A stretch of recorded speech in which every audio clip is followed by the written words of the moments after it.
Buenos días a todos.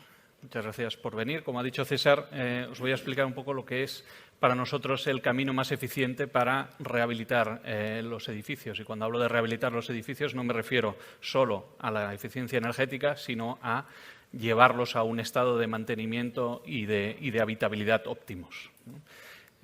Como os han explicado antes, breves datos, los edificios o el parque inmobiliario español es un parque inmobiliario antiguo, más de la mitad de los edificios tienen más de 50 años. Es un parque inmobiliario que esa antigüedad precisamente lleva a un desgaste, sobre todo en fachadas y balcones. Nosotros, como os han comentado, intervenimos en más de 80.000 actuaciones cada año en edificios. Eso nos da una visibilidad de cuáles son las deficiencias que tiene el parque inmobiliario a nivel nacional y básicamente se concentran en lo que son las fachadas, las cubiertas, lo que tiene el embate climático básicamente en los edificios. Y 6 de cada 10 edificios además no son universalmente accesibles. ¿Qué significa? Significa que en algún momento de nuestras vidas, la inmensa mayoría de los vecinos, vamos a tener alguna dificultad de movilidad que nos va a impedir por un escaloncito o por una puerta que pesa demasiado, poder acceder libremente a las viviendas que habitamos, ¿no? Si a eso le unimos que el 80% de los edificios son ineficientes desde un punto de vista energético, tienes la fotografía de cómo está el parque inmobiliario español y por qué se ha vinculado estas ayudas a una necesidad de país que tenemos, que es rehabilitar los edificios para llevarlos a las condiciones de habitabilidad que todo el mundo entiende como la calidad para vivir en cada uno en sus casas, ligándola a la llave de que además vamos a favorecer la eficiencia energética de los edificios.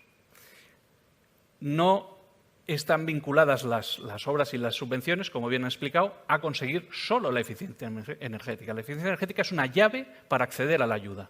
Lo que se tiene que buscar es rehabilitar el edificio en las necesidades que tenga desde un punto de vista estructural o de habitabilidad y aprovechar esa rehabilitación para que cueste menos habitar ese edificio en condiciones de confort. Pagar menos, básicamente, que ahora está tan de moda, en calefacción y refrigeración, ¿no? ¿Y cómo se mide eso? Se mide con la eficiencia energética. La eficiencia energética es una etiqueta que te dice, hay unos numeritos y unas letras, todo el mundo las conoce en los electrodomésticos, ¿no? Y te dice, bueno, oye, aquí hay un numerito que es el indicador principal, que dice las cantidades de kilos de CO2 que emite un edificio, en este caso, al año, ¿no? Y hay otro numerito, que el que veis aquí es el 288, que te dice los kilovatios hora de energía primaria no renovable que emite, que gasta ese edificio en un año por metro cuadrado. Esta etiqueta, que es así aséptica, que todo el mundo ve, vemos que es mala, una letra E se asocia a una mala eficiencia, lo es una mala eficiencia. La inmensa mayoría de los edificios están por debajo de esa letra. ¿Y qué significa esto desde un punto de vista más práctico? Bueno, pues este edificio, en concreto, es un edificio de Madrid, 6 alturas, 18 viviendas. En CO2 emite el equivalente a 60 vehículos circulando 10.000 kilómetros cada año sin parar. Este numerito de aquí significa eso, el equivalente, por climatizar el edificio, básicamente, por vivir en condiciones de confort. Y desde un punto de vista económico, ¿qué significa estos 288, este numerito? Significa que ese edificio consume de 75.000 a 160.000 o 158.000 euros al año comprando energía para climatizarlo. La visión cambia, de una etiqueta así aséptica a decir, bueno, si es que si actuamos en estos edificios y ya que los tenemos que arreglar, mejoramos su eficiencia energética, estamos favoreciendo el ahorro de las familias que ahí viven, porque se van a gastar menos dinero en calentar o refrigerar las viviendas y además estaremos contribuyendo a reducir las emisiones de CO2, que todos sabemos que son principales responsables del cambio climático, ¿no? Bueno, pues vengo a explicar un poco cómo se llega a saber qué es lo que se le tiene que hacer a este edificio, ¿no? Pues básicamente los pasos para saber qué es lo que se tiene que hacer en un edificio y a qué puede optar son los siguientes. Lo primero es saber cómo está el edificio. ¿Y cómo está un edificio? Hay unas herramientas que son de obligado cumplimiento cuando los edificios cumplen cierta antigüedad, que es tener una inspección técnica. La inspección técnica, la ITE, ¿no? Y el certificado de eficiencia energética. El certificado de eficiencia energética es el que habéis visto en la inspección técnica, supongo que todos la conocéis, ¿no? Te dice cómo está, te hace una fotografía de cómo está ese edificio a nivel de habitabilidad, ¿no? De estructura, etcétera, etcétera. Con esta información lo que se tiene que hacer es un libro del edificio existente. ¿Qué es el libro del edificio existente? En la Comunidad de Madrid no es una herramienta que se usa habitualmente. En otras comunidades en España sí que es obligatorio tenerlo cuando se hace la inspección, que es una herramienta que lo que hace es cómo está mi edificio, qué tengo que hacer para mantenerlo en las condiciones en las que está a día de hoy, cuáles son las pautas de mantenimiento que se tienen que hacer de forma periódica, y además incorpora una planificación de qué mejoras le puedo hacer a ese edificio. En concreto, te hace incorporar 3 casuísticas de mejora que tienen que ver con la eficiencia energética. ¿Cómo lo mejoro un mínimo de un 30% esa eficiencia energética? ¿Cómo lo elevo a un 45%? Y cómo me paso del 60% de eficiencia energética. Esto es una herramienta que está subvencionada con el programa 5 que nos han explicado, su coste al 100%, y que es la primera visión de cómo está mi edificio y qué le voy a tener que hacer si lo quiero mejorar. Cuando se tiene este libro del edificio, con todas las alternativas que expone este mismo libro del edificio, se redacta el proyecto de rehabilitación, el proyecto que define de forma constructiva y al detalle qué le voy a hacer en cada una de sus partes y, por lo tanto, es lo que yo entrego a una empresa constructora, a un industrial, para que me valore las obras y que valore realmente cuánto va a costar esa rehabilitación. Este segundo punto, que también está incluido en el programa 5, también está subvencionado con su coste hasta el 100% de su coste. Cuando ya se tiene esta fotografía es cuando se lanzan las obras de rehabilitación, que están subvencionadas en función del grado de mejora de eficiencia energética que se consiga, pues con los porcentajes que antes os han explicado. Bien, para la ejecución del libro del edificio existente y el proyecto de rehabilitación no se exige que después ejecutes las obras, porque además no tiene sentido. Primero tienes que saber cómo está mi edificio y qué le debería hacer para mejorarlo, y luego decidir si soy capaz de hacer esas obras, si vale la pena hacerlas, si voy a optar a esas ayudas del programa 3 o del programa 1, dependiendo de dónde esté ubicado mi edificio. Nosotros ejecutamos lo que son el libro del edificio y el proyecto de rehabilitación de forma gratuita para las comunidades de propietarios. ¿Qué significa de forma gratuita? Significa que nosotros nos hacemos cargo del coste de financiación de esas subvenciones, ejecutamos el libro del edificio, ejecutamos el proyecto que deriva de la solución óptima que te da el libro del edificio, sin que la comunidad de propietarios tenga que poner ni un euro, a cambio de la cesión del derecho de cobro, que María José antes lo ha explicado, en el que cuando esa subvención se otorgue, seamos nosotros los que lo cobremos. Por lo tanto, llevamos el edificio a tener al día toda la documentación de cómo está, qué se le ha de hacer y qué se le quiere hacer en un futuro, sin coste alguno para la comunidad de propietarios. Os he traído un ejemplo del qué es un libro de edificio, porque entiendo que muchos no lo conocéis, con ejemplos muy prácticos y muy rápidos para que se entienda rápidamente. Un libro de edificio puede ser un montón de documentación que no sirve para nada, o puede ser una herramienta interactiva que te vaya diciendo, oye, ahora recuerda que tienes que hacer el mantenimiento de los extintores, recuerda que tienes que hacer el mantenimiento de la cubierta, tienes que hacer una renovación de la cubierta dentro de 10 años, empieza a ponerlo en las reuniones de vecinos para comunicar que va a haber una derrama dentro de, es igual lo que sea, pero con una continuidad y una interacción necesaria. Para eso tienes que saber cómo está el edificio a día de hoy y luego tener en cuenta todas las posibilidades que te da ese análisis técnico de mejora. Básicamente, el libro de edificio, no voy a entrar mucho en detalle, son 2 bloques. El bloque número 1 es cómo está a día de hoy mi edificio y cómo lo mantengo. El bloque número 2 es qué posibilidades tengo de mejorarlo y cuál es la propuesta de alternativas que propone el técnico para llevarlas a cabo. En el bloque número 1, básicamente es tener la ITE y el certificado de eficiencia energética. Eso deriva en saber qué características tiene el edificio y, por lo tanto, cómo se tiene que mantener para mantenerlo tal y como está ahora. Y el bloque número 2 lo que te hace es una comparativa, primero, con saber las características de mi edificio comparadas con lo que dice hoy el código técnico que debería tener ese edificio. Ejemplos muy prácticos. Me he ido de un slide. Por ejemplo, nos encontramos mucho que las alturas de las barandillas de los balcones, el código técnico dice que tiene que tener una altura superior a 1,10 m, pues cuando se construyó ese edificio seguramente el código técnico no tenía esa especificación y hay altura de barandillas que son más bajitas. Eso al final tiene un riesgo para los vecinos, que es el que es, ¿no? Que puede haber caída. Bueno, pues se constata que el edificio, si le haces alguna mejora, si intervienes en la fachada, si vas a arreglar un balcón, ten en cuenta que ya aprovecha, y además hay subvenciones, y pon una barandilla a la altura reglamentaria que de alguna manera minimiza el riesgo de caídas. Otro ejemplo, digamos, más ligado a la accesibilidad, pues, y esto nos encontramos un porrón, ¿no? Resulta que para llegar a mi vivienda, y yo voy, y no hablo de gente con movilidad reducida en silla de ruedas, que ya sí es la bomba, pero yo me he encontrado con 3 niños, un carrito, el carrito de la compra, las bolsas, y tengo 2 escalones para llegar al ascensor, en el zaguán, en la portería. Bueno, pues eso, hay que constatar que existe ese problema, que tiene solución, ¿no? Y cuál es un poco la inversión necesaria para arreglarlo, básicamente, hacer una rampa, ¿no? Pues, ahí en el libro de edificio estará esa ficha que te dirá, oye, cuando hagas algo en la portería, por favor, ten en cuenta esto.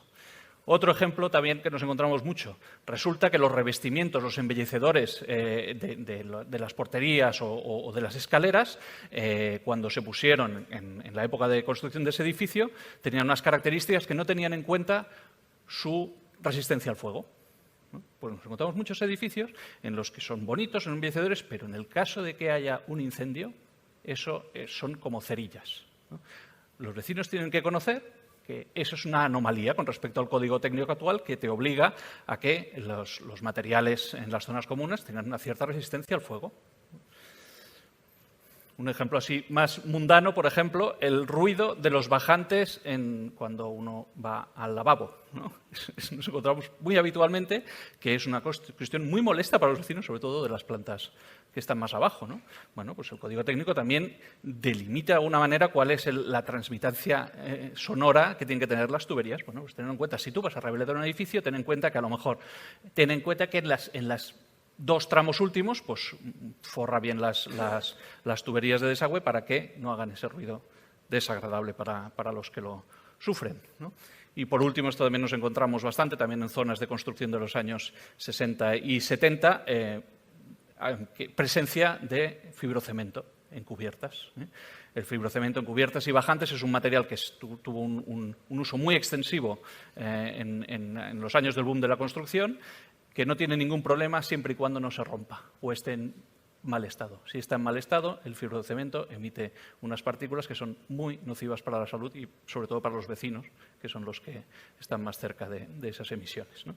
Bueno, pues todo eso al final resulta en un listado de características a tener en cuenta si se va a hacer alguna actuación en el edificio, que además están tabuladas en cuanto a grado de dificultad de ejecución y una ponderación económica de cuánto costaría hacer esa intervención.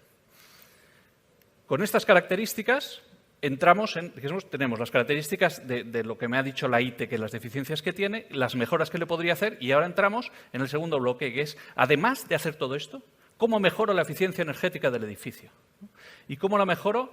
En 3 grados, que tienen que ver con los grados de subvención, ¿no? del porcentaje de la ayuda a la subvención. ¿Cómo mejoro un 30%, más de un 45% y un 60%, que eso me dará una subvención del 40% de la obra, del 60% de la obra y del 80% de la obra? Repito, de la obra entera, no solo de la actuación de la mejora de la eficiencia energética, sino de lo que yo le quiera hacer a ese edificio, siempre y cuando mejore en un grado mínimo la eficiencia energética. ¿Cómo se consiguen? No hay ningún secreto, también María José lo ha explicado, ¿eh? Primera medida estrella, abrigar el edificio. Abrigar el edificio, ponerle un SAT. Un SAT es la abreviatura de Sistema de Aislamiento Térmico Exterior. Ponerle una nueva fachada. Simplemente, también lo han anunciado, es que los edificios construidos antes de los años 80 no existía una normativa de eficiencia energética y, por lo tanto, se construían desde un punto de vista estructural para que eso, por decirlo exageradamente, no se caiga, pero que me aguante el calor o el fresquito dentro de las viviendas, de eso nadie lo tenía en cuenta. Y por lo tanto ahora tenemos un parque inmobiliario que necesita su rehabilitación, pero es que además mucha del gasto en calefacción y refrigeración se escapa por la fachada, a través de la pared. Transmite aquello, el calor o el frío como si no existiera, ¿eh? Lo estoy exagerando, algo existe, pero no es muy eficiente, ¿no? El siguiente paso, además de forrar, digamos, lo que son las fachadas exteriores, evidentemente todo lo que tenga que ver con contacto exterior, también los patinejos, los patios, también se hace como la primera medida estrella. Y con eso, en la inmensa mayoría de los edificios, te encuentras en el primer grado de obtención de las ayudas, ¿eh? Con esa mejora del 30% de la eficiencia energética. Ese 30% de la mejora energética, además, está absolutamente relacionado con la inmensa mayoría de las actuaciones que se hacen en los edificios, que es rehabilitar las fachadas, los balcones y las cubiertas. Pues ya que lo rehabilitas, rehabilítalo y ponle un abrigo. La siguiente medida estrella, bueno, en las medianeras también se puede insuflar aislantes, no te da tanto éxito. La siguiente medida estrella es en las cubiertas. En la cubierta, ahí o bien se escapa el calor para arriba, o en verano te entra todo el calor del sol de verano hacia los edificios altos. Se pone una capa de aislamiento y se mejora. Para conseguir el siguiente estado, que es conseguir el 45% de mejora, hay que cambiar, en la inmensa mayoría de los casos, la carpintería, las ventanas. Las ventanas, que tienen su inmensa mayoría, son antiguas, bien no cierran bien, no están aisladas, o bien tienen unos vidrios y unas estructuras que no rompen el puente térmico, y por lo tanto, por ahí, cuando hace frío fuera, tú pones la mano en el cristal y el cristal está helado. ¿Eso qué significa? Significa que te está enfriando la casa. Bueno, pues cambiarlas por ventanas eficientes. Aislar las soleras para que por ahí no entre ni frío, ni calor, ni humedades, ¿no? Y en los casos donde eso sea difícil, también lo que hacemos es aislar lo que es las plantas bajas de los locales a través de los forjados o los falsos techos. De manera que en las plantas bajas, que suelen ser locales, que tienen más acceso público, etcétera, no vale mucho la pena estar aislando porque las puertas se abren y se cierran continuamente, pero sí, desde ese piso hacia arriba, tener una buena barrera térmica. Y por último, y para conseguir unos grados de eficiencia energética del orden de más del 60%, lo que nos da una ayuda del 80%, ya hay que intervenir en las instalaciones. Y eso, en la inmensa mayoría de los casos, es difícil porque la intervención económica ya es importante. ¿Cómo se intervienen las instalaciones? Básicamente es sustituyendo calderas de eficiencia baja y que además utilizan como energía primaria pues energías fósiles, ¿no? Pues gas, por aerotermias. Las aerotermias no dejan de ser unos aparatos que generan calor y frío mediante lo mismo que hace una nevera, de una forma muy eficiente, comprimiendo y descomprimiendo un gas y usando electricidad. Si encima le pones placas fotovoltaicas en la cubierta que suministran esa energía de forma renovable, pues ya haces la cuadratura del círculo, ¿no? Bueno, pues toda esta combinación de actuaciones se estudian en el libro del edificio y se propone una combinación de ellas que te permita optar a la opción A, que es mejoro el edificio y además lo rehabilito y además mejoro un 30%. La opción B, rehabilito el edificio y opto a una mejora del 45%. O la C, que es ya la máxima. La combinación, os he traído un ejemplo, y es un ejemplo también extremo, pero yo creo que es muy ilustrativo. Bloque de edificios, típica construcción, años 60 y 70. Este edificio en concreto necesita una rehabilitación solo para arreglar fachadas, cubiertas, bajantes, etcétera, muy importante. 180.000 euros de inversión necesaria para arreglarla. Esta inversión, que te dice la ITE que tienes que hacer, ¿no?, para que el edificio mejore y no se caiga, mejora el grado de eficiencia energética del edificio en 0. No lo mejora. Hay que hacerlo porque el edificio está que se cae, ¿no?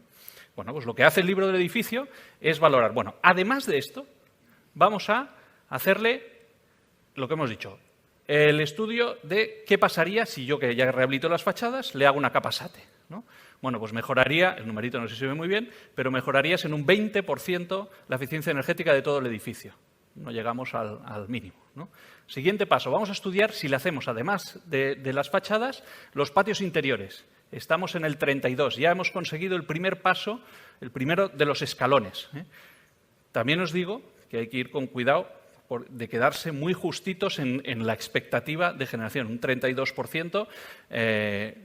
Como al final las ayudas se reparten cuando la obra ya está acabada y los certificados de eficiencia energética de la obra acabada corroboran que efectivamente ha habido esa mejora de eficiencia energética, hay que estar muy seguro de lo que vayas a hacer te va a dar el resultado adecuado, ¿eh? Por eso también es muy importante valorarlo antes de empezar, ¿eh? En este caso hicimos una causística más, que es básicamente también aislar la cubierta. Con eso nos quedamos muy seguros porque estábamos ya en el 39% de mejora, ¿vale? Bueno, pues este 39% de mejora, esta actuación, a nivel económico, significaba que estos 180.000 euros de inversión, que tenían que hacer solo para arreglar las deficiencias de la ITE, se convertían en una inversión de 302.000 euros. 302.000 euros que optaban a una ayuda del 40%. Lo que cual significa que no hay inversión por vecino de solo hacer las deficiencias de la IT de 7.500 euros, se quedaba en una inversión por vecino de 7.500 euros, que es la primera fila que veis, ¿no? Haciendo más obra, mejorando un 30%. La eficiencia energética significa ahorrando un 30% los gastos que tuvieran los vecinos en el momento de hacer esa rehabilitación, le costaban lo mismo, gracias a estas ayudas de subvención. Es importante que en este caso también remarcaros que son edificios que la accesibilidad la tienen nula. Me refiero nula básicamente porque no tienen ni ascensor, ¿no? Y no solo no tienen ascensor, sino que además la habitabilidad era, y en los años de pandemia se puso de manifiesto, no tienen ni balcones, ¿no? Entonces también se estudió en estos casos, porque era dentro del programa 1 que antes os he explicado, aprovechar estas subvenciones, arreglar el edificio, hacer la eficiencia energética y además añadirle balcones y ponerle un ascensor, ¿no? Que son las otras dos líneas. En el caso de añadirle balcones, la inversión subía, pero seguía entrando dentro de los topes, y es muy importante también que transmitáis eso a la comunidad de propietarios que administréis. Estas ayudas son muy holgadas, pero están topadas. Es decir, el 40% o el 60% de una subvención está muy bien, pero tiene un límite por vivienda, ¿no? En este caso, como es del programa de barrios, son 8.100 euros por vivienda. Si tú planteas una obra en la que luego a dividir por cada uno en la derrama que le toca por una ayuda que le supere los 8.100 euros de vivienda, pues no va a optar a más y va a tener que poner de su bolsillo lo restante, ¿eh? Siguiendo con el ejemplo, si a este edificio le cambiábamos todo lo que eran las ventanas y le aislábamos la cubierta, conseguimos un 51% de mejora de la eficiencia energética. Nos da el segundo escalón, aquel a que optas al 60% de la subvención, ¿vale? De nuevo, con la misma tabla, os lo tapa, pero yo os lo explico, la inversión sube a 462.000 euros, pero con un 60% de la inversión estarás en 7.700 euros por vecino. Sube un poco, 200 euros por vecino, pero tienes un edificio que te está consumiendo y gastando el 60% menos de energía ya de por vida, ¿eh? La última de los estudios era, bueno, vamos a también ver que le cambiamos las instalaciones, ¿no? En ese caso nos mejoraba de una forma espectacular, llegábamos al 82% de mejora de la eficiencia energética. Sin embargo, la inversión necesaria para cambiar todas las instalaciones de todo el edificio más todo lo anterior se pasaba de largo de lo que eran los topes máximos de ayuda por vivienda, ¿eh? Y ese caso se desestimó. En este caso, los vecinos optaron por rehabilitar el edificio de forma integral, montarle un ascensor y ampliar los balcones, ¿eh? Con las ayudas de lo que antes os he explicado, que es las de barrio, que tienen un tope algo superior. Bueno, esto es un ejemplo de la herramienta libro del edificio. El libro del edificio expone estas posibilidades para el edificio que haya analizado. Todo edificio está así, las medidas de mejora potenciales son estas y además creemos que la opción óptima es esta. A partir de aquí, si se sigue, bueno, os he puesto la imagen de cómo va a quedar este edificio a cómo va a quedar dentro de unos meses, ¿eh? Balcones, ascensor, la perspectiva más o menos es la misma, ¿eh? Con una inversión prácticamente igual a la que tenían que hacer solo para arreglar las deficiencias de la IT, ¿eh? Este es el ejemplo que pongo porque es como a lo que realmente optan estas ayudas, ¿eh? Yo, por resumir, la inspección técnica te dice cómo está, el libro de edificio que ejecutamos nosotros de forma gratuita mediante la cesión del derecho de cobro te va a decir qué alternativas tienes, el proyecto de ejecución que va a desarrollar en detalle para que una empresa constructora valore las obras, también te lo ejecutamos nosotros de forma gratuita, mediante la misma fórmula, para luego ejecutar realmente esas obras. Esto hay que hacerlo con mucha prisa, ¿eh? Los plazos que nos han dicho son apretados y cualquier obra que no esté durante el año que viene preparada, al menos, para optar a la subvención, seguramente ya irá tarde, ¿eh? Nada más, ¿eh?